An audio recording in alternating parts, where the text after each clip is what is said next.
What's good, Enterprise Builders? It's your boy Corey, and welcome back to the Golden Enterprise channel. Today, we are talking about this part two of why I changed direction. And that second reason boils down to one word: prioritization. And in the verb tense, to prioritize. And today's illustration is the ladder of prioritization. Now, going back to my original stories, when I was serving general entrepreneurs for the last couple of years, I lost my positioning as a niche brand development expert slash consultant to a general business coach. What I noticed is because my vision was split between multiple different pathways, I was constantly being stretched into opposing positions and lost all momentum, and I felt stuck and unsure of what to do. So what I had to address in order to find my control and drive my vision forward, as I am doing now, working with barbers, I had to prioritize, you see? So before we dive in, I definitely recommend, again, getting your pen and some paper to jot down notes, and make sure you follow along because this is going to be good. So general, in terms of the ladder of prioritization, these are going to be some of our pegs, right? Our main foundational pegs. We have our capacity, which is our literal potential and ability to do almost anything, right? So let's say for this illustration, this example, you want to be a pro bowler, right? Now you have the potential if you put in the time, you put in the reps, you study the game, so on and so forth, and you focus, right? We'll come back to that. Then you will be able to fully exercise your potential to become a pro bowler. And you can apply that same model or methodology to almost anything that you want to do. Now, the challenge comes into play when we have to kind of work within the bounds of our lifestyle and obligations. That's where our capacity comes into play.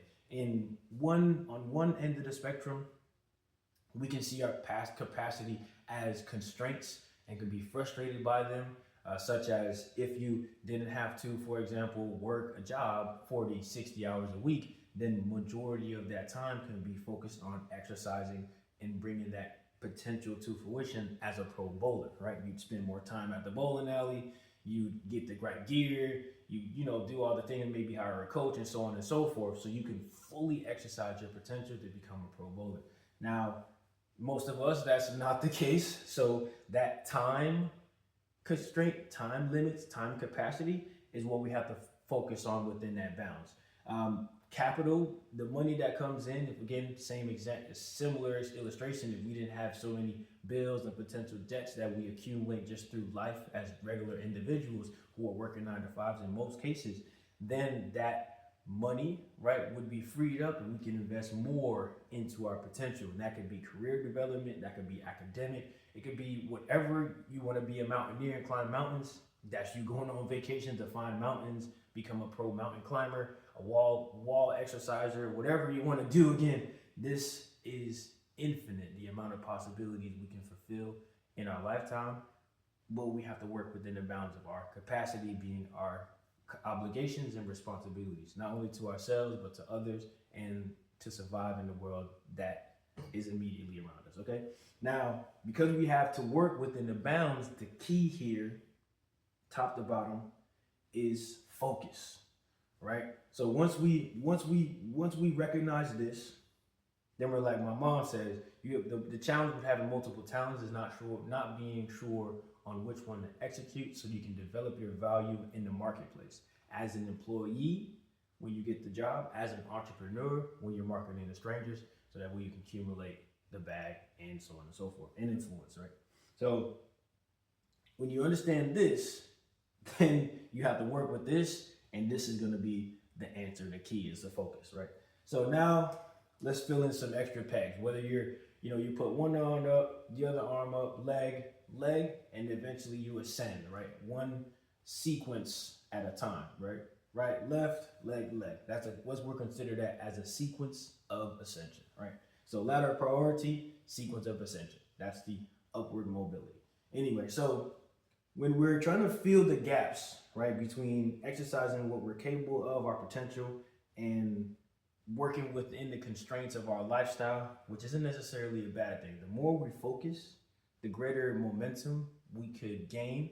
And as we're moving in one direction with minimal distractions, meaning saying no to opportunities that could derail us, or not letting go of our vision when we experience and go through adversity, right? So when we're here, the gap between capability and capacity, again, we're talking about a ladder, is going to be resourcefulness. Now, I'm not going to write it out because it's a long ass word, but this peg is resourcefulness. Okay.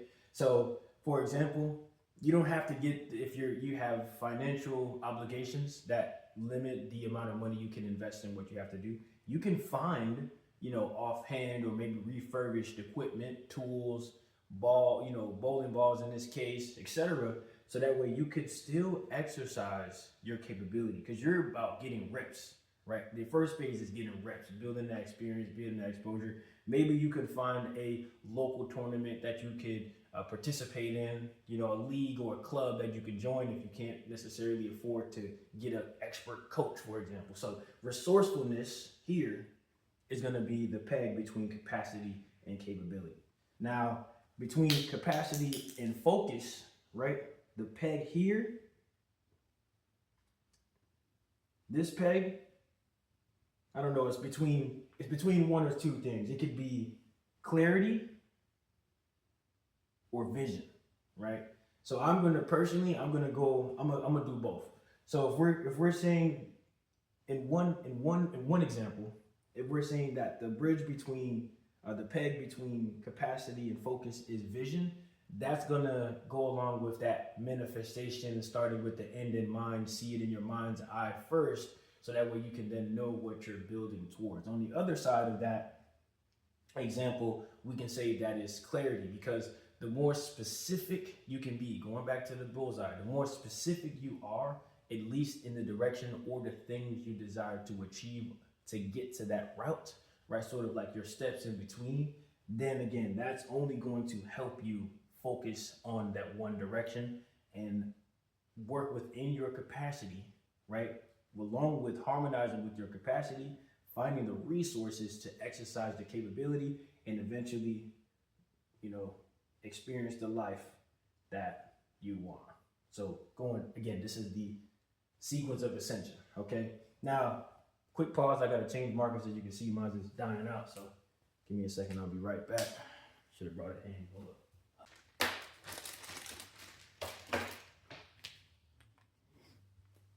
All right, and we're back. So, I had to change my marker, it wound up being right behind me. Anyway, so, ladder of priority, sequence of ascension, pegs on the ladder, filling the gaps in between.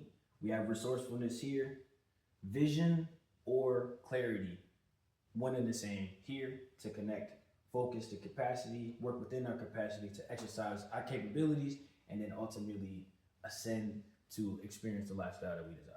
So now we didn't even talk about the concerns or the stability, the structural integrity of this ladder itself. We're only talking about the process of ascending and what pegs we need to have in place in order for us to do so effectively. So the ladder, because the higher you go on the ladder, the more nerve-wracking it can be, because the more stress you're putting on the foundation. Now, the foundation of this ladder of priority for us to ascend confidently is going to come down to two words. So let's say on the left side, I'll do like a dash like this. So this side is going to be consistency. We have to be consistent, right? Again, not allowing things to derail us from that path, and holding on to our vision when we go through adversity. On this side though, this is the tough one, right? So on this side, we're looking at discipline. Now I know that's a tough one, man, because discipline and consistency go hand in hand, and that's ultimately how we're going to bring all these pieces up. When we're tired, when we don't feel like it, when we're excited and we want to overstep and accelerate and start to become frustrated potentially over things we can't control, because we're attempting to take full ownership of this ascension, right? The sequence of ascension, because we are doing the work to prioritize, but then there's things we just can't control beyond our immediate influence, right? So that could create tension, and all of that could demotivate, discourage us from continuing that ascension up the ladder towards the things that we desire. So Notice how we didn't talk about motivation. Notice how we didn't talk about faith and trusting the process. All of those things go into it. But the meat and potatoes, the core of us being able to refuel and maintain motivation and discipline, etc., is going to be understanding how do we ascend the sequence of ascension up the ladder of prioritization. Now, this is especially important for entrepreneurs because we get excited. We can potentially experience what I call as the entrepreneur's complex. We'll dive into that a little later. And that sort of conflicts with our entrepreneurial optimism. Man, all these words I got in my head, but I don't want to make this too long with it.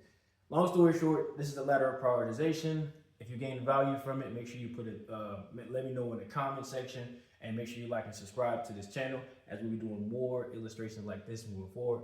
And I hope you have a blessed day. Peace. See you in the next video.